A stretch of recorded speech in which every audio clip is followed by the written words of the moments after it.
Get ready for the dictation. Start.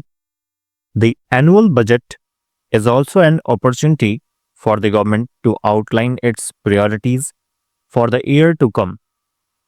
The priority of our government is clearly to provide additional resources for vulnerable sections, rural areas, and social and physical infrastructure creation.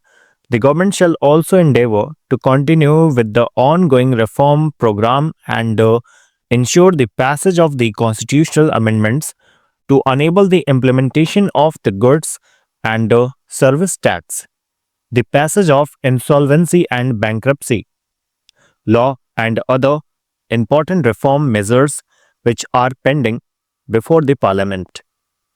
Additionally, as I will detail later, we will undertake significant reforms such as the enactment of a law to ensure that all government benefits are conferred upon persons who deserve it by giving a statutory banking to the Aadhaar platform, bringing significant changes in the legislative framework relating to the transport sector so as to free it from constraints and restrictions, incentivizing gas discovery and exploration by providing calibrated marketing freedom, enactment of a comprehensive law to deal with resolve of financial firms, providing legal framework for dispute resolution in PPP projects and public utility contracts,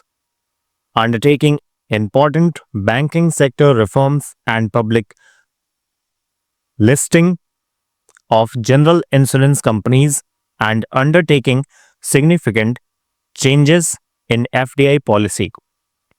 Our agenda for the next year is therefore to transform India in this direction. My budget proposals are therefore built on this transformative agenda with 9 distinct pillars. Let me first take up agriculture and farmers' welfare. We are grateful to our farmers for being the backbone of the country's food security. We need to think beyond food security and give back to our farmers a sense of income security. Government will therefore reorient its interventions in the farm and non-farm sectors to double the income of the farmers by 2022. Our total allocation for agriculture and farmers' welfare is rupees 36,000 crore. We need to address issues of optimal utilization of our water resources, create new infrastructure for irrigation, conserve soil fertility with balanced use of fertilizer, and provide value addition and connectivity from farm to markets. Irrigation is a critical input for increasing agriculture production and productivity. Out of 141 million hectares of net cultivated area in the country, only 46% is covered with irrigation. The Pradhan Mantri Krishi Sinchai Yojana has been strengthened and will be implemented in mission mode. Full stop. 28 lakh hectares will be brought under irrigation under this scheme. Implementation of 89 irrigation projects under AIBP, which have been languishing, will be fast-tracked. This will help to irrigate 80 lakh hectares. These projects require rupees 70,000 crore next year and rupees 86,000 crore in the next 5 years. We will ensure that 23 of these projects are completed before this financial year. A dedicated long-term irrigation fund will be created in NABARD with an initial corpus of about rupees 20,000 crore.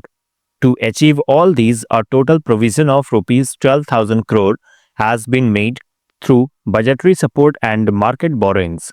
Simultaneously, a major program for sustainable management of groundwater resources has been prepared with an estimated cost of rupees 6,000 crore and proposed for multilateral funding.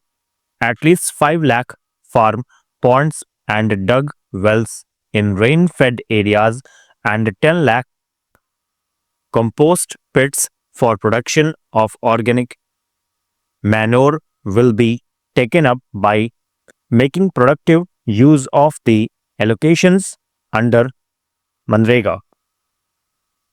The Soil Health Card scheme is now being implemented with greater vigor. Through this, farmers get information about nutrient level of the soil and can make judicious use of fertilizers. The target is to cover all 14 crore farm holdings by March 2017. Rupees 300 crore has been provided for national project on soil health and fertility.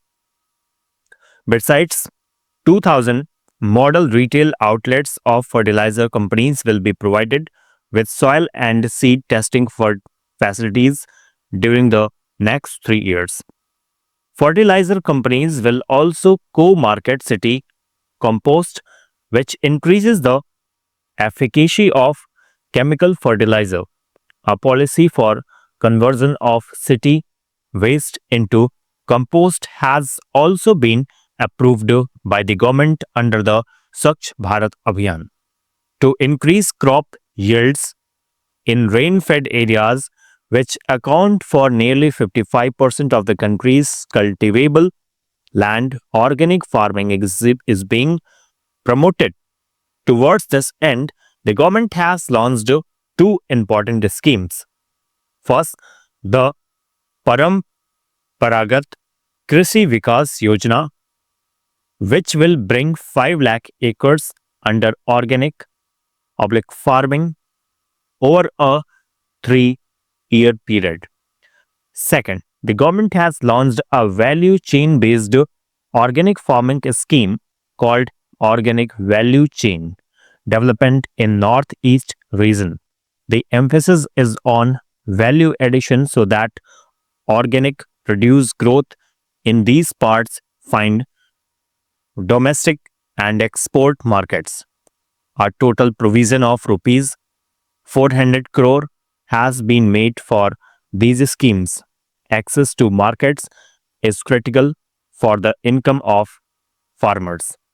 The government is implementing the Unified Agriculture Marketing Scheme, which envisages a common e-market platform that will be deployed in selected 585 regulated wholesale markets. Full stop.